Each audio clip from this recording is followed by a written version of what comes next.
Our next guest is Milo Yiannopoulos, an associate editor at Breitbart. Welcome, Milo. Hey, how's it going?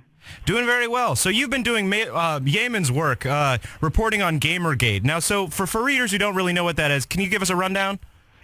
Sure.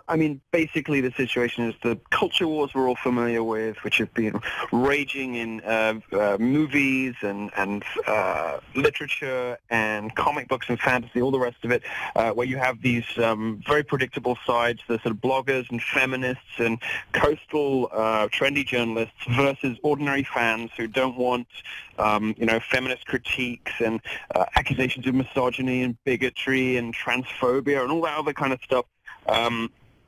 Those culture wars have finally arrived in video games. And what's interesting about what they call Gamergate is that video game players have been the first fandom to really aggressively fight back against this incursion into their hobby. And it's been very exciting to watch. And so most of the people that are involved with Gamergate, you'd say, are they've been involved since the beginning. But if you read Gamergate writing, and it's kind of bubbled up into the mainstream media, it's bubbled up into the Washington Post, a number of other websites, Vox, I think, has covered it.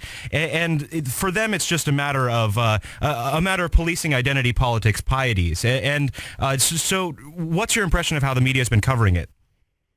The media has done an absolutely terrible job of covering it. They have completely bought hook, line, and sinker this idea that Gamergate is all about misogyny and the harassment of women.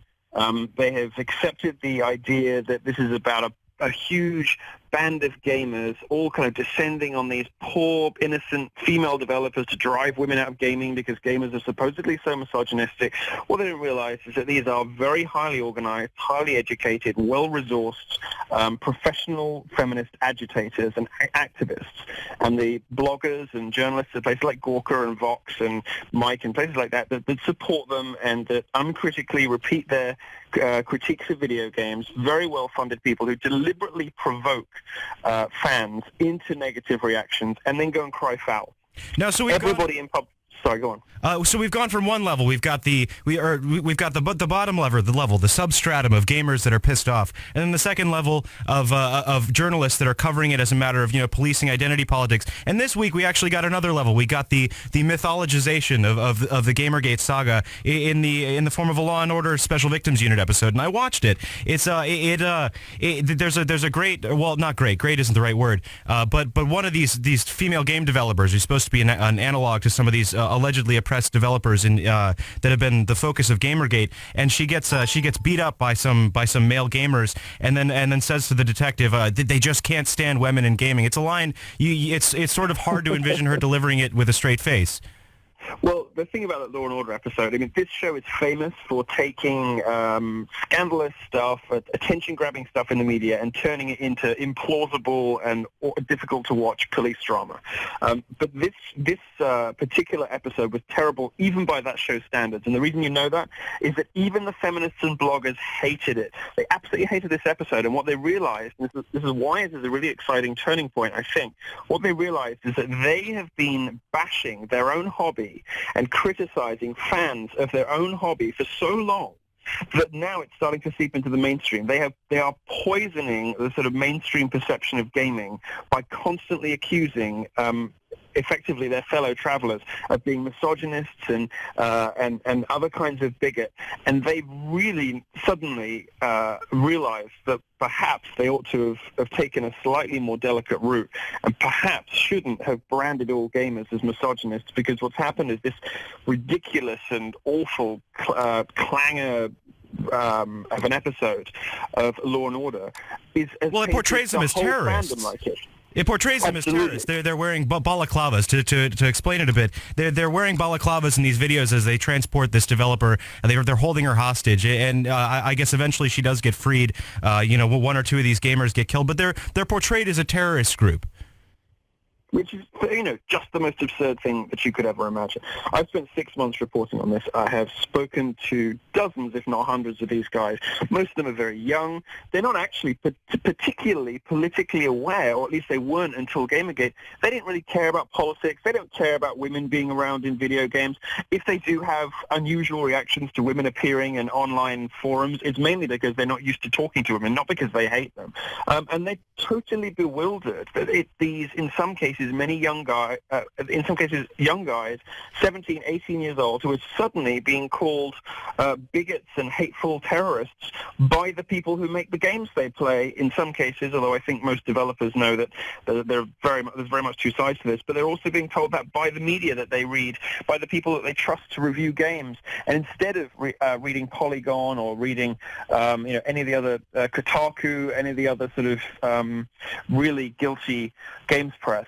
Well, no, to get one thing clear, though, there hasn't been a single incident of violence that's been tied to Gamergate activists, has there? Absolutely not one. Now, the problem with online threats and harassment is it's very difficult to prove where they came from. So despite months of shrieking from activists and journalists, not a single prosecution, not a single arrest, nobody has been held to account for anything that's supposedly been done. There's widespread suggestion that some of these threats were fabricated by the targets themselves, and not one single incident has ever been tied to or ever been credibly blamed on Gamergate. And it's worth bearing in mind as well that whenever you hear about the supposed rafts of death and rape threats, everybody in public life gets this, but only one certain sort of person capitalizes on it for professional advantage, for financial gain and for a raise in profile. And they do that specifically, they do it determinately, they do it according to a pattern we've seen for years already. They're the only people in public life who do it, and they do it to elicit sympathy and donations to things like Kickstarters and all the rest of it. One of the feminists involved, Anita Sarkeesian, went on a massive press tour to publicize these supposed threats against herself, and the result was she raised $160,000, and she was originally only trying to raise something like 20. The benefits to claiming that you are under siege from gamers when it's not really true are huge. Now, you've written a profile about another one of these people who claims to have suffered threats, to have fled her home in fear of them. Her name is Brianna Wu. She's been one of the big anti-Gamergate forces. She's a developer of games. I think she used to be a journalist as well. Could you tell us about her? So gamers love and hate to talk about Brianna Wu. They hate to talk about her because they see her as an attention seeker, a hypocrite, and effectively somebody who has nothing really to say beyond talk about the threats and beyond criticizing them. But they also love to talk about her because she has a very interesting backstory. Brianna Wu is somebody who is constantly using identity politics to push her arguments that gaming is sexist. Her arguments rely entirely on her being a woman. In fact, she's not a woman. She used to be. She's only been a woman recently. I won't go into unnecessary detail on air, but she's a very tortured, difficult, emotionally troubling history, and she's the person that games journalists have been credulously listening to, uncritically repeating allegations from. And this is what annoys gamers. When somebody has a history of a deeply disturbed, emotionally troubled background, when there's proof that they were lying about all sorts of critical issues. For example, Brianna Wu claimed to be on the run from her house, but she was conducting every press interview from her house. She can't have been that scared, unless she was only okay to be at her house when there was a film crew there. Gamergate is the thing you've got to realize about video game players is they are relentless, they're methodical, they're systematic, and they like to win. So if they have a target, if you like, or if they have a problem, they're going to keep at it and keep at it and keep at it until they win. So when Brianna Wu says, I'm on the run from my house,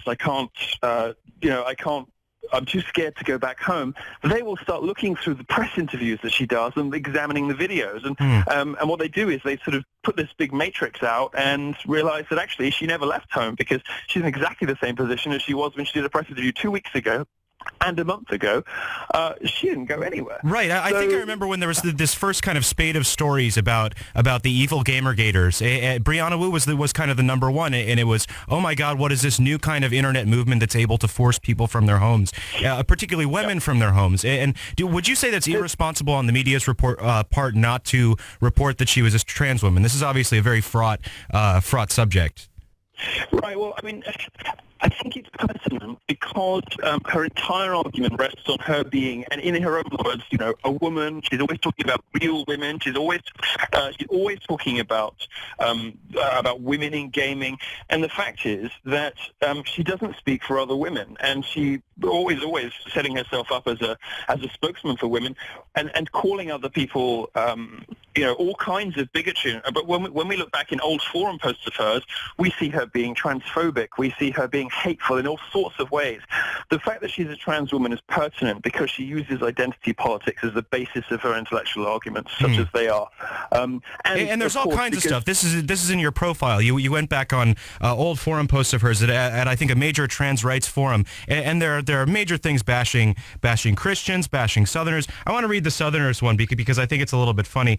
I strongly dislikes the South for the 8 years I was there. I think the people there are beyond obese and psychologically unhealthy. I think they are ignorant, intolerant, and religiously freakish. There's some spelling errors in there. I also think that their obsession with watching a grown man chase a ball reflects the average Southerner's capacity for intellect.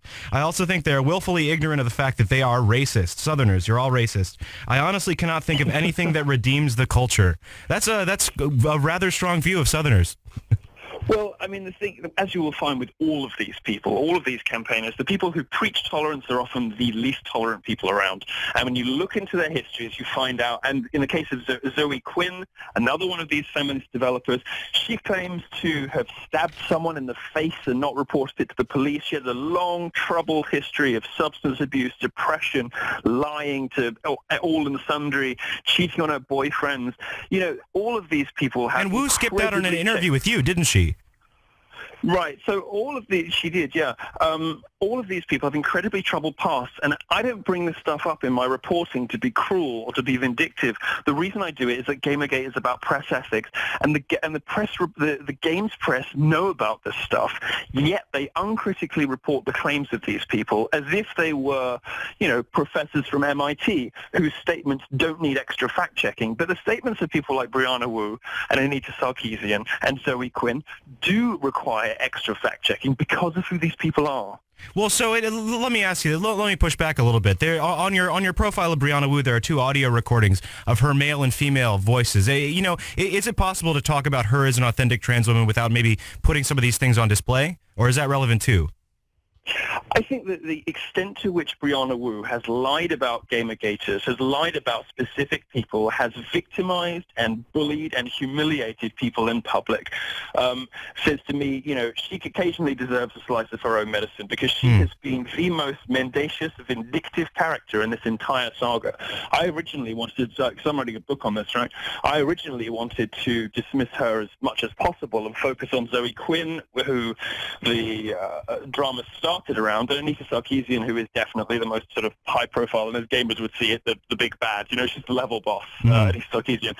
But Wu has become, in this late phase of Gamergate, where we're in a position, in a sort of a period of diminishing returns as far as the campaign goes, and all of the sort of attention seekers and fame whores have leapt on the bandwagon now.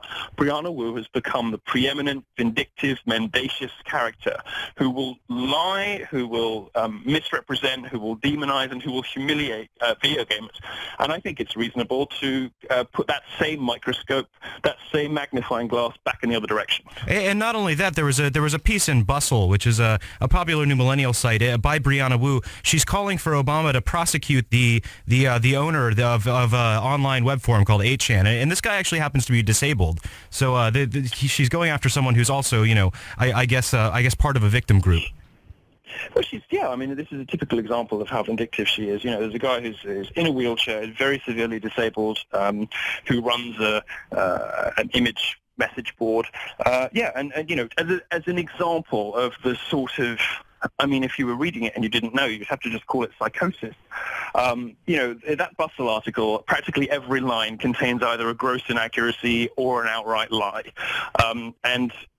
The fact that towards the end she starts appealing directly to the Obama administration, is just the stuff of comedy. It's shockingly narcissistic that this woman could, address the Obama. I am calling on the Obama administration. Well, who are you? I know. It's like she thinks of herself as the head of an international NGO or something.